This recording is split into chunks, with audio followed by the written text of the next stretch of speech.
ជោមជំពូក34ព្រះជាម្ចាស់មិនប្រព្រឹត្តអំពើទុច្ចរិតឡើយលោកអេលីហូមានប្រសាសន៍ទៀតថាអស់អ្នកដែលមានប្រាជ្ញាអើយសូមស្ដាប់សេចក្តីដែលខ្ញុំនឹងបរិយាយអស់អ្នកដែលចេះដឹងអើយ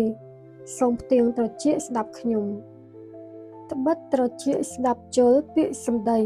ដោយអណ្ដាស្គាល់រសជាតិអាហារដែរជាងត្រូវរិះរកអ្វីដែលត្រឹមត្រូវហើយរួមគ្នាទទួលស្គាល់នៅអ្វីដែលល្អលោកជោមមានប្រសាសន៍ថាខ្ញុំជាមនុស្សសុចរិតតែព្រះជាម្ចាស់មិនព្រមរកយុត្តិធម៌ឲ្យខ្ញុំទេទោះបីខ្ញុំជាមនុស្សត្រឹមត្រូវក៏ព្រះអង្គចាប់ទុកខ្ញុំជាមនុស្សកុហកដែររបួសរបស់ខ្ញុំពុំអាចព្យាបាលបានទេតែខ្ញុំពុំបានប្រព្រឹត្តអំពើបាបសោះឡើយតើមាននរណាម្នាក់ដោយលោកជប់ទេគាត់ពោលពាក្យប្រមាថយ៉ាងងាយដោយគេផឹកទឹកគាត់សឹកគប់ជាមួយមនុស្សប្រព្រឹត្តអំពើទុច្ចរិតហើយដើរជាមួយមនុស្សអាក្រក់ត្បិតគាត់ពោលថាតើមនុស្សខិតខំផ្គាប់ផ្គុនព្រះជាម្ចាស់បានប្រយោជន៍អ្វីហេតុនេះអស់អ្នកដែលចេះគិតគូរអើយសូមនាំគ្នាស្ដាប់ខ្ញុំព្រះជាម្ចាស់មិនដែលប្រព្រឹត្តអាក្រក់ឡើយហើយព្រះដ៏មានឫទ្ធានុភាពខ្ពង់ខ្ពស់បំផុតក៏មិនដែលប្រព្រឹត្តអំពើទុច្ចរិតដែរព្រះអង្គតបស្នងចំពោះមនុស្សលោកតាមអំពើដែលខ្លួនប្រព្រឹត្តព្រះអង្គឲ្យម្នាក់ទទួលផលតាមរបៀបដែលខ្លួនរស់នៅពិតមែនហើយព្រះជាម្ចាស់មិនប្រព្រឹត្តអំពើអាក្រក់ជាដាច់ខាតព្រះដ៏មានឫទ្ធានុភាពខ្ពង់ខ្ពស់បំផុតមិនប្រឆាចយុត្តិធម៌ឡើយតើនរណាប្រគល់អំណាចឲ្យព្រះអង្គគ្រប់គ្រងផែនដីតើនរណាប្រគល់ពិភពលោកទាំងមូលមកឲ្យព្រះអង្គកាន់កាប់ប្រសិនបើព្រះជាម្ចាស់ខ្វល់ខ្វាយតែចំពោះព្រះអង្គផ្ទាល់ហើយបើព្រះអង្គដកយកព្រះវិញ្ញាណនិងដង្ហើមជីវិតទៅវិញនោះសត្វលោកទាំងអស់ត្រូវវិនាសជាមួយគ្នាមនុស្សលោកនឹងវិលទៅជាធូលីដីវិញប្រសិនបើលោកមានប្រាជ្ញាសូមស្ដាប់ខ្ញុំចុះសូមផ្ទៀងត្រចៀកស្ដាប់សេចក្តីដែលខ្ញុំថ្លែងប្រសិនបើព្រះជាម្ចាស់ស្អប់យុត្តិធម៌តើព្រះអង្គគ្រប់គ្រងផែនដីកើតឬតើលោកហ៊ានថ្កោលទោសព្រះដ៏សុចរិតជាព្រះដ៏ឧត្តមឬមិនដែលមាននរណាហ៊ានបន្ទោសស្ដេចថាមនុស្សពាលឬស្ដីឲ្យអ្នកធំថាមនុស្សទុរយសទេរីឯព្រះជាម្ចាស់វិញព្រះអង្គមិនរើសមកមេដឹកនាំឡើយហើយព្រះអង្គក៏មិនជោគជលអ្នកមានជាងអ្នកក្រដែរត្បិតព្រះអង្គបានបង្កើតពួកគេមកដូចគ្នាពួកគេនឹងបាត់បង់ជីវិតតែក្នុងមួយប្រព្រឹត្តភ្នែកនៅពាក់កណ្ដាលអាធ្រាត្រប្រជាជនកើតវឹកវរហើយវិនាសអស់ទៅ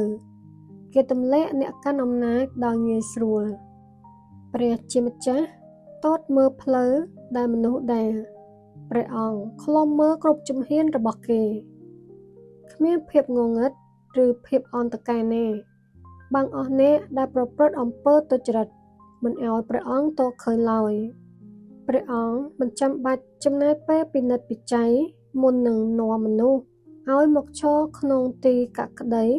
របស់ព្រះអង្គឡើយ